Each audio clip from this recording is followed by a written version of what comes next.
Hey guys, thank you so much for tuning into this week's episode of the podcast. If you haven't yet, please subscribe to our YouTube channel. We're trying to grow our channel, and as we continue on with the podcast, we want to start new forms of content. We want to start posting our work here on YouTube. So if you want to see some of that and continue supporting the podcast, please subscribe. Enjoy the episode. Hello everybody, and welcome back to another episode of the Exordia Creative Podcast. This is episode 33, I believe, Wow. which is cool. Today we've got an orange bubbly on the menu, so let's crack it. Tried and true. And right off the get, before we get into this episode, guys, I do want to let you know that we are using some new recording equipment. So this is going to be kind of a test to see how all this works out. Yeah. Hopefully everything sounds good to you guys and looks good to you on camera. So what's the benefit of this one? Why do we get this one? Here's the thing. This was kind of a selfish move. I'm going to be straight up honest with you. I hated having to disconnect my computer all the time. Okay. And basically what this does, this is called a recorder, where our other thing that we used was just an interface. So the interface would work with my computer to record the audio. Right. This is an all-in-one. So it's got the interface and it's got the recording feature. Much easier. And the amps in this is some techie stuff, are much better than in that. So the audio quality, like to the naked ear. Crispier? They might not hear it. They might not understand it. But it's the naked ear. The naked ear. It should be a little bit better. So, shout out our boy Jason. Yeah, knows a thing or two about decibels. He does. He is a audio engineer, not an audio engineer. I guess a sound engineer. He doesn't really do like podcast recording and stuff. Yeah. But he goes into. We'll jump into it. Yeah. He goes into buildings and stuff and tests the audio level to make sure that it's not too loud. He works a lot with like the government agencies and stuff. The other day I was in Guelph and he was telling me that. He was at a train track at like 3 o'clock in the morning testing the audio levels by the train for this office building. So shout out to JD. So were they like scoping out where to have an office? I would imagine so. I think that's why. Wow. Yeah. So he was out there at 3 o'clock in the morning sitting train side. What kind of budget do you have to be like, let's call up the audio guys? Yeah, straight up. Let's see if there's some kind of see audio. what the DBs are like. Because those engineers, they make bank. We had some like rude awakenings in our previous offices. Like, oh, that's how the train sounds. Oh, we did. You know? Things start shaking sometimes. I remember when we should have hired Jason. Yeah. What's the budget? We were going to start the podcast in that space, but about every 3-4 hours the train would come flying by and our whole office would just be like it was nuts. So humble beginnings. Yeah, good spot though. Good memories in that spot. Yeah, absolutely. Yeah. So ideally this is better to the naked ear. Yeah, I'm just fidgeting still. Okay. Yeah. So it's Monday. What's good? We got snow. Not to be tacky, we're talking about the weather. Yeah. That was cool. Got my I don't shovel. like it. I'm not happy about it. Got my snow shovel out. Yeah. Cleared the sidewalk. Pity to my neighbors, they didn't do that. But anyway, we had the gift on Saturday. We had the gift on Saturday, and from what I've heard, I've talked to a few different people. They said it was great. Yes. They said it was great, and a lot more gifts than food, which I think was the goal. They wanted to have a lot of gifts and stuff, so everybody has both appreciate it for sure. So everybody has something under the tree this December, so that's awesome. And yeah, I mean, it would be tough to recreate the May 16th miracle to the scale, and I don't believe that they did, unfortunately. Right. But that's kind of a one-time thing where it's like everybody comes together. Yeah. You know, it's full-fledged. I feel like there was more people talking about the May 16th miracle as well, but nonetheless, still a success, and there's going to be a lot of people getting gifts that they otherwise wouldn't have this year. It's a real thing. They call it compassion fatigue. Yeah. When like the grocer checkout asks you to donate, and obviously it's a good cause, and obviously it's something you support, but like you say no 80% of the time. You've been asked so many times to give to so many different things. Sometimes you have to say no. Yeah. Kind of weird principle, but yeah, still a success nonetheless. It was really good. And what you told me, which I didn't know, is a certain company, I don't know the name. Handy Brothers Climate Care. Yes. What did they do? So I was obviously looking at stuff over the weekend, and they have actually been doing quite a bit. They just made a really large donation to the Children's Treatment Center as well. I think they gave like $20,000 to the Children's Treatment Center. But on top of all that, the day of the gift, they went and surprised this family.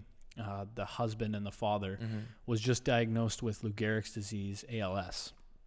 And so apparently their house wasn't really fit for him to be like walking around and stuff. It's a really debilitating disease, so it is tough to be mobile. And they basically knocked on his door and they surprised them and said, hey, listen, we're going to take care of all the renovations at no cost to you. Yeah. A few of the hotels in town stepped up and they're going to be staying there they're going to be doing the renovation in 7 days. Wow. Yeah. So working that's overtime. No compassion fatigue for them. No compassion fatigue. So that's good for them. That's fantastic. So shout out to them. So what kind of considerations do you have to make? Like, I don't know much about the disease. Basically, it's a disease of the muscles. Right? Your muscles basically just shut down. Okay. Sarah's uncle has ALS, and he was actually, I'm not trying to be morbid, but he was supposed to pass away like a really long time ago, and he's like the only one left in the case study for this thing. Oh, wow. And they're like, wow, like this guy is, and I'm gonna, this might be controversial, but he's done a lot of natural medicine, and like they think that could be why. But he does a lot of natural medicine, and basically your muscular system just slowly starts to break down. He's been at home too for like the longest since COVID basically hit. He hasn't left the house. But it just gets tougher to move around and stuff. So like instead of having stairs in your house, you might want to have a ramp, and like making the levels. You know what I mean? So just kind of retrofitting the existing house. It is pretty major. Yeah. So I think they're going to be updating every day that they're there doing the renovation. They're going to be doing it over the next 7 days. It's like one of those TV shows. Exactly. So check it out. Yeah. That'd be cool. And I think Wade is documenting it all too. So I'm sure they'll be putting out stuff, and go check it out. Watching like the grand reveal. Yeah. Of the transformation. Yeah. And 99.1 cool. Is involved as well. Greg Hetherington. So good stuff. Yeah. Shout out to the Handy Bros. Shout out to the Handy Bros. You guys are doing good in the community. So that's awesome. That was a really viral challenge back in the day, the ALS Ice Bucket Challenge. Yeah. You dumped the ice on yourself. That was like, what, 2015, 2014? Everybody did it too. I wonder how many people actually donated, but everybody did it. So. Gained a lot of traction. Yeah. Really cool how like a viral thing like that can work for the better in some cases, like the miracle and like the gift. Yeah. Sorry, I keep looking over there. I just want to. Is it good? Are we doing okay? It's good, and I think it's going to take a couple episodes for me to get really comfortable with it and plug and play, but it's looking good. Episode 33. That's crazy. They say it takes 21 days to make a habit, right? 21 episodes or something? 21 pods. Because I remember when I did. When did we start getting really consistent? Every single week. A month or two after the pandemic. Yeah. And guys, we missed guests. You know what? We should actually pull up the statistics from our little poll that we did, because it was actually quite valuable. Yeah. Quentin asked you guys some questions on our Instagram. I did. So we're going to pull that up. Yeah, and while he's looking for that, by the way, so this interface is one new piece of gear that we got, in addition to a new microphone and a new mic stand. So that's on the way. It's somewhere right now. I don't know where the parcel is. It's going to be delivered early December. Right. But an extra microphone. Exactly. Means room for guests. And this is capable of recording 4 mics at once. Actually 5, because there's a little head that came with this. So we could comfortably do a 4-person podcast with this. Right. And we do want to bring back the guest guys. 100%. Absolutely. But if anything, from the time that we started doing this with guests, we've gotten so much more comfortable. So now I feel like it would be much easier for us to like host and play host. So if you go and watch our current episodes with guests, they're probably really cringe just because like we were so new to it. But I feel like if we had guests now, we'd be a little bit more receptive to. We only did one podcast together before we brought on a guest. Taylor Hughes was our second episode, first guest. So we didn't know what we were doing with the angles or how to structure them or anything. No. But yeah, that was one question that you had asked our audiences: do they want guests or not? Yeah, and so I asked episodes with Jared and Quentin or episodes with guests. So 57% of you guys said guests. I'm surprised that many people didn't want guests, to be honest. A lot of it was our close immediate friends. Fair enough. That wanted to just hear from us, which was interesting. Yeah. Like most of our friends. I think there's a time and place for both. 100%. Because we're going to have like a different kind of rapport here if there's no. Yeah. Yeah. And we're also going to be bringing on our friends too. I think that would be a fun one. Yeah, 100%. We have a few friends involved in business. We have a few friends that work with like Fortune 500 companies and stuff. So not only are they our friends, but even if they're not, like you don't have to have a certain qualification. You don't have to. Ideally, we make it more casual and just kind of talk about fun stuff. Yeah, I do wonder about the actual setup of the podcast though. When we make the move across the hallway, like I don't know if that third person sitting there is ideal. Like I'm gonna play with the feng shui a bit. I need a new table possibly. Oh, we could talk about that. I was actually talking to Yvonne. You are a gear guy. Shout out to Yvonne, by the way. I do like gear, guys. Who doesn't like gear? This time of year, we always get like a lot of stuff at the end of the year. I just saw a shimmer in Quinton's eye when I mentioned, oh, maybe we should get a table. Anyway, and originally we wanted like a custom, like I talked about doing like a live edge table and stuff. I don't know how you feel about it. I'd be open to whatever. But a live edge table, you guys have all seen it. Sometimes they have like a poly river running through it. They look really nice. I think that's tacky. I think that's what I mean. So if it was to be two pieces of wood combined together, I'd want the river to be very small, like just to bring the two pieces together. Yeah. But anyway, Yvonne was telling me it'd be like $2,500, which is like a lot to spend on a table. So we might have to get a bigger table. I don't know. We'll keep you guys in the loop for that. But anyway, back to the polls and what have you. Face ID doesn't understand me through the mic here. So it was actually kind of funny when this poll first started out. I was like, okay, people want a more structured podcast, but I asked, do you like the randomness of the podcast or do you like structured? And so 75% said random. Yeah. And I feel like you have to have that fine line of the two. You know, I want to give business advice and stuff, but you also want it to be like free flowing. Because I remember that's why we stopped doing the podcast for the first little while there, is because it was too structured. We're like, we have to give a marketing tip. We have to give this. We have to give that. Random doesn't mean we just sit down with no prior planning. Like we talk about things that we're going to talk about. Yeah.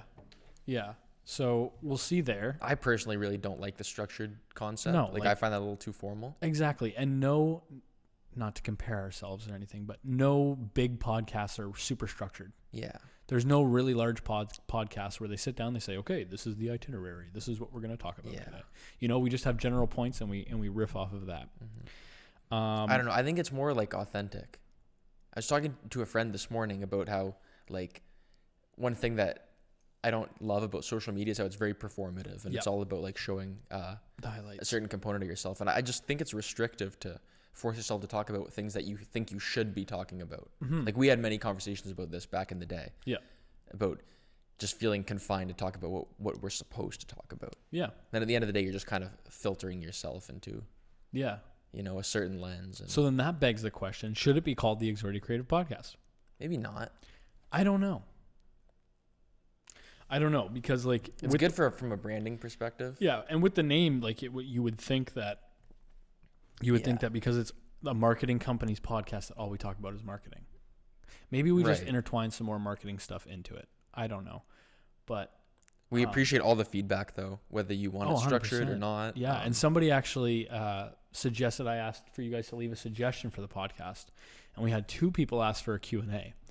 So maybe what we can do, I'd be really impressed if you guys left some questions in the YouTube comments, but because that's a little unreliable still, maybe I'll put a poll up and you guys can ask us some questions. They can be about anything. They can be about general business. They can be about marketing, and maybe we can do a podcast and we can talk about that. So just anything. Yeah. And like I can come up with some for you and whatnot, and we can go out of our way to ask our friends for some. Yeah. Do a little Q&A podcast. Yeah, maybe next week we'll do that. Q&A podcast next week. Okay, we're going to see a couple friends tonight. Maybe we could get some content out of them. Yeah, cool. So anyway, thank you guys for your feedback on the podcast. We're always trying to continue to make it a little better for you. And yeah, I'm excited about the new space. Like I said, we haven't been in there in months, so I don't really know what it looks like, and I don't know how much this is going to change. There's a little bit of work to be done to the new space. We're going to have to paint it a little bit and get some more ferny and whatnot. Yep. Yeah, maybe a new table, Jared said. We'll see. We'll see. Okay, let's jump into what else the heck is going on up in this crazy world. Toronto's in a lockdown. Yes. Crazy. Which means that they go back to no indoor dining. They go back to it's a lockdown. So basically what March looked like. Yeah. Getting a lot of March vibes these days. A lot of March vibes. That same kind of air of uneasiness. Yeah. When you talk to people. Yeah. That uncertainty. It's starting to hit home too, because we have Christmases up in the GTA, and like now we're talking about like we're gonna cancel these. Like this is not happening, which sucks because they are some of the more fun Christmases. But yeah, like the one we go to in Cambridge. Cambridge is in red right now for 28 days. So who knows what it's going to be. And we have an Airbnb book, so we might not even be going. So we might have to cancel that. But yeah, crazy.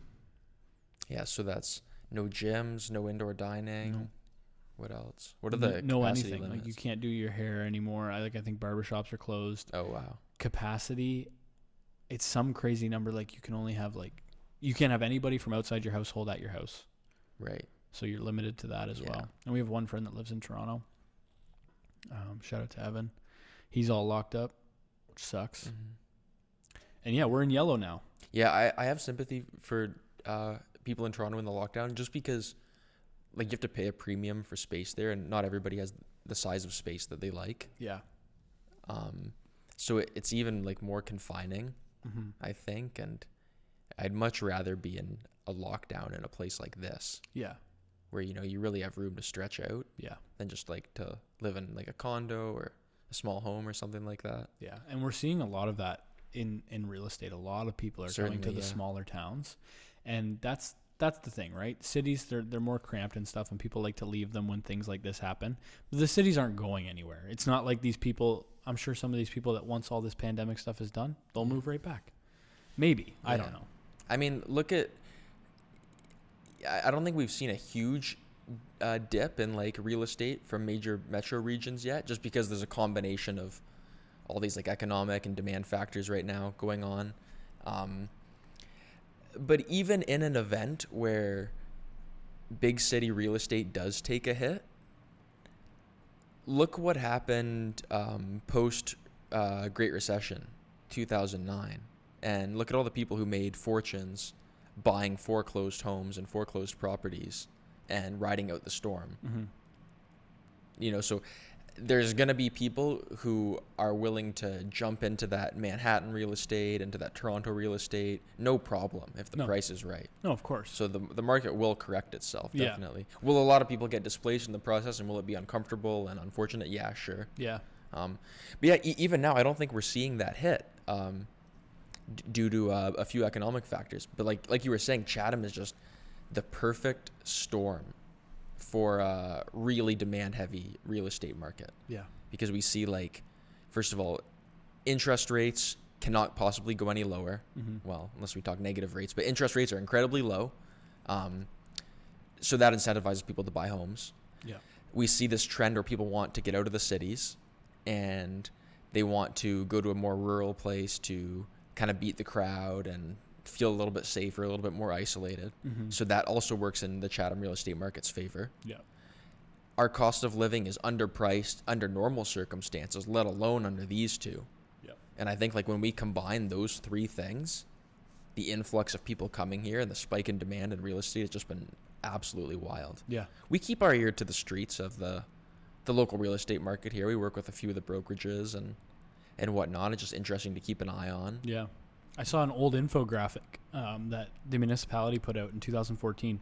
And it showed the different real estate prices for different places. So Chatham, Kent, Kitchener-Waterloo, Toronto, a few other places.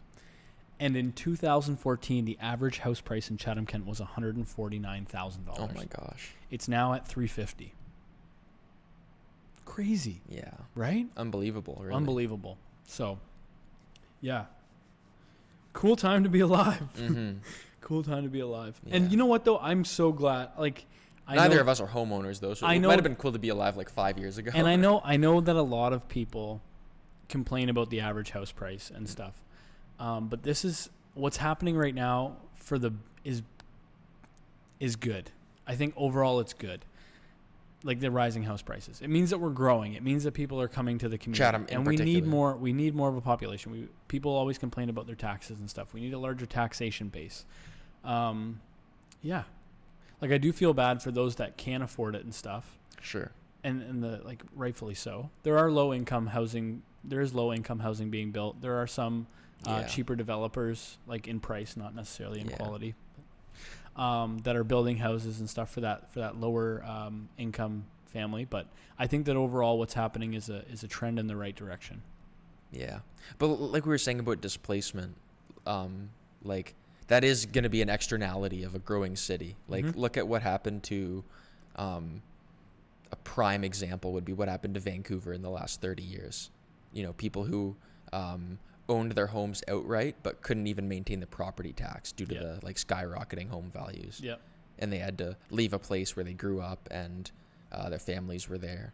And it begs the question, do you have some like intrinsic right to the house that you grew up in? Because now it's more in demand. Mm-hmm. Or we see like a lot of foreign investment coming in, and do you have some priority because you're a citizen over keeping the house? Like a lot of contentious questions to be raised there. Is it called gentrification when buildings get like refaced and they're more expensive and stuff now? Yeah. Okay. Yeah. I remember seeing a lot of that in Hamilton and a lot of people complaining about the gentrification in Hamilton. And again, it's a weird scenario to be in. I don't have anything else to add on to that. Yeah. What do you think about gentrification? No, it's really tough. People talk about that a lot in Brooklyn, New York. Yeah. How it's becoming an increasingly less accessible place to live. Mm-hmm. And it was supposed to be the accessible alternative to Manhattan. Yeah. And now that's even like less so becoming the case. You know, I don't know. I really don't know. Like, should some, like, I don't believe a perfectly free market system is probably the best way to go. Like, I think there should be probably some rent control devices in place to make things seamless, but you can't curb demand. No. Right? Like, people are going to want what they want. Right? And those entrepreneurially minded amongst us are going to look at potential like flip opportunities, and we're going to look at what we deem to be underpriced and invest in it. Like, I think investing in Chatham is a fantastic idea, but as an externality of that, you're going to displace people who may not be able to afford to live there anymore. Yeah. The bottom line is society may never be perfect. Yeah. It's always going to be friction and there's always going to be things like friction. that. But can we, put some devices in place to minimize it? Probably, maybe. Yeah, like the foreign investment stuff's an interesting topic. Yeah. Like, for example, in the GTA, basically everything, and I think it's called the Golden Horseshoe area, there's a foreign buyer's tax on home investment. Mm-hmm. And I think it's 15%, which is only refundable if you can get a citizenship. Wow. Not to mention you have to put, I believe, 30 or 35% of a down payment to buy anything. Yeah. And people are still coming in droves to do so. Of course. But like, that's a really strict stipend to put on people. Steep penalty. To ask for 50% up front. Yeah. That's a steep penalty. And if you penalty. never plan on immigrating to here permanently, then you forego that 15%. Yeah. Because if you're not a first-time home buyer, I believe the incentive is 5% if you're a first-time home buyer. Yeah. So if you're not, then you have to put up 10%. But and most of these people are doing investment properties and whatnot. Yeah. And then commercial, I believe in Ontario and Canada, I believe it's 50% you have to put down, but that's a separate thing. Yeah. Crazy. Yeah. Yeah. But, people like to put their money where they believe it's a little bit more safe and stable. And this is often people who come from maybe communist countries, or not necessarily always, but I can certainly see why investing in Canada would be attractive coming from abroad. Yeah. Speaking of communist countries, our drone that we bought a little while ago. Like, what are you going to say and incriminate us? Was stuck in China for like a week and a half. I believe our drone came from Wuhan. Shenzhen. Came from Shenzhen. Oh, actually? Yeah. Okay. Straight up. That's where DJI is based out of. Oh, my Shenzhen, bad. China. Yeah, they're like... I made the joke, which is not a funny... It's a funny joke if you just look at it. Okay. It's a joke, guys. Yeah. Shenzhen is such a cool place. They are like the tech hub of China. Okay. Like very similar to San Francisco. Can't speak to it. I don't really know. I just know that that's where it was. They have a lot of up and coming tech companies based there. Is NIO there? Really cool culture. NIO, I have no idea. Okay. NIO is an electric vehicle company that Quentin and I have invested in and that we think is kind of cool. Yeah. The drone is now in New York. I called DHL again today because I'm used to that Amazon Prime, get it to me in 2 flipping days or less. So I called the lady. She's like, it's in New York. I can't give you an estimated time on when it's going to be at your doorstep until it's in Ontario. So I was like, okay, you've been doing this for a few years. Based off of your calculations of where it's at right now, when do you think I could be getting the drone? Extrapolate a little bit. When do you think I could be getting the drone? Yeah. She says, and I said like a week, and she's like, oh yeah, within a week. So within a week, we'll be flying. That's light. Ta-da. We'll be flying in a week. Yeah. Cool. So I'm excited to play with that. Yeah. No, that's interesting. Shenzhen is like where a lot of the young professionals go who want to get into tech and stuff like that. And they have these markets where you can buy components because a lot of electronic repair. Yes, I've seen that. I've seen those. And, you can just like you could buy any component to an iPhone. Mm-hmm. You can make your own iPhone. Yeah. I'm sure Apple and Samsung just absolutely despise that place. Yeah. But yeah, there are people who could do anything. And I think the tech awareness is so high there. Would you ever want to go to China? Yeah, sure. And I would too. In a few years, maybe. Yeah. Let it settle over there. But in ordinary circumstances, I'd love to visit for sure. Yeah. I'd love to go to Japan too. Mm-hmm. Sarah's dad lives in Japan. Yeah. We were supposed to go there for the Olympics. But that would have been amazing. Yeah. Yeah. Do they reschedule the Olympics? Like, is it like, okay. I've got no idea. I don't know what goes on with the Olympics. Anyway. Yeah. What else is going on? You said Amazon's doing some sort of pharmaceutical thing. Yeah. Which I'm sure it's going to be a big shock to everybody. Speaking of Amazon, yeah. So they, in 2018, acquired a company called PillPack.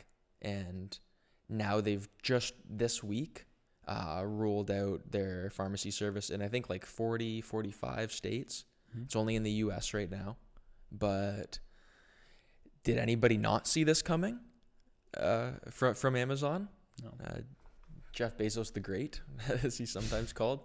Yeah, it's this cool question because, like,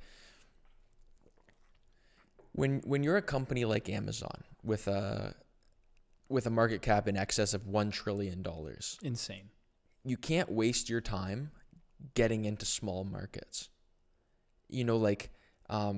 I think about this with companies like Apple as well. But for example, with Amazon, if they want to grow at a rate that's acceptable to their stakeholders, then they have to make serious moves all the time, right? Because if I'm an investor and I can accept, if I'm an investor and I have the option to invest in like a high growth company or invest in a company which is already a behemoth, maybe the growth company is going to be more attractive to a lot of people because the potential for return is higher. And when you become like as monopolistic and as big as Amazon, it can be tough to find an industry to even sustain growing your business. Mm-hmm. And when we look at like $1 trillion industries, there are only a few. Like education is $1 trillion industry. Healthcare is $1 trillion industry. Defense and military is $1 trillion industry. So you're almost hard pressed to find something that's even worth your time as a company of that scale to go into. So I think it's just an inevitability really to see them getting into healthcare. And I think this is probably like a small step into a bigger presence in healthcare coming up. Yeah, that's the thing. Whatever you could imagine Amazon doing, they're probably working on it in some capacity as far as that goes. Right. Groceries, everything. They sell almost everything. So pharmaceuticals, it was definitely not shocking. I want to segue a little bit and talk about something that I heard. I still have just radio in my truck, so sometimes I listen to 88.1. It's a CBC. Okay. And we've talked about it. They do like the call-in show sometimes. Right, I remember. They have panelists on. Yeah. Anyway, it's just better than just listening to like the same old stuff that 94.3 plays on repeat since I was like 2. No shade. You can get a phone converter for you can get a phone converter. Anyway, so I listened to CBC, and today they were doing this segment. And they were talking about how it sucks that Costco's of the world and Walmart's of the world are deemed essential, but these mom and pop shops are not necessarily deemed essential. And valid. So a lot of people are saying that we're calling in. They're like, oh, we should shut down the Walmart and the Costco for 28 days. Like if you were to look at their profit statements since the pandemic started, they're probably through the roof. Like let's let the small businesses eat for a little while, kind of thing. What do you think about that? I get it. Like, it's hard to sympathize with a company of that scale, sure, but the amount of bystanders that you would negatively affect just to teach a few overpaid executives a lesson would be really callous and really irresponsible. My exact thought too. All the employees that still live in your community would be out of work for 28 days. So it's that goes back to trying to make everybody happy. Or the people who pinch pennies, or I shouldn't say there's absolutely nothing wrong with that. The people who, look for deals and they want to buy a loaf of bread for the cheapest price, not from like the artisanal bakery. Mm-hmm. Can you not empathize with them? Yeah. Can you not empathize with the people who are getting paid minimum wage, who, are trying to make a decent livelihood for their family like anyone else? Mm-hmm. Just to teach a few highly paid people an example, to make an example of them. Yeah. It's not that simple. Like, it's very easy to point the finger at big bad Walmart. Yeah. But Walmart is a product of the system which we've created. Mm-hmm. Right? Yeah. We've allowed Walmart to amass the size that Walmart's become. Exactly. We've allowed Amazon to become what it is today. I like what you said. It's simple to sit there and point the finger and say, oh, it's so easy. Let's close the Walmart. You need the scapegoat, right? And let's keep mom and pop's bakery shop open. Yeah. Sure, we all want to support the small business. Of course we do. Until that small business becomes a size which you deem is too big, and then all of a sudden they're a bad business. Yeah, or even people in our community, in every community, for example, people say, shop local, eat local, like all that kind of stuff. Well, most of the franchises here are owned by local families. No kidding. You know what I mean? So, like, you're still shopping local. It's like this fine line. Like, it's not just a simple, Yeah. No, it's absolutely not binary at all. No, so it's tough to navigate, and everybody wants to be happy, but it's nearly impossible. That's a little doom and gloom. Little doom and gloom. Yeah. Anyway, I thought that was interesting. Listening to that this morning. What was the general sentiment of the people who were close the Walmart, close the Costco? Yeah. But like I thought the same. I was like, well, what about all the employees? If you just look at it from a surface level, like even the store manager, like but the store manager doesn't make nearly the same amount that the CEO of Costco makes, but you're still going to punish them. Like they're your neighbor. Yeah. So I don't know. Or like if they close it, then every small business has to hire one of these people. Yeah. I don't know. No, it's so tough. It's an incredibly complicated situation. Yeah. I'm going to try and do my best to shop local this Christmas season. We got Black Friday coming up on Friday. That's going to look different for a lot of people, especially in Toronto. Mm-hmm.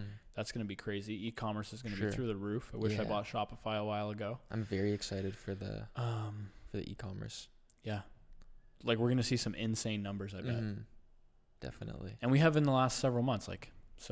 We've actually got a meeting with a local company. They want to get on the e-com train. Mm-hmm. So we're excited about that. That's one of our product offerings too, is if you guys are interested in taking your business from just a brick and mortar and putting it online, we've got the solutions for the e-com, the marketing behind it. And social shopping as well. Social shopping, which we were talking about last week. Instagram has recently changed some of their button placement. Mm-hmm. And on some of the pilots that they're doing, on I believe iPhone and Android, on the bottom right button next to your profile button, where it used to be a heart where you'd access your notifications, sneaky, your likes and comments, it's now a shopping button. So they've taken that muscle memory which you've developed over the course of years, going there to check your likes, and they've turned that into the shopping button. Yeah, I'm sure we've all pressed it too. Oh, accidentally. Yeah, of course. Yeah. I do it probably once daily. Yeah.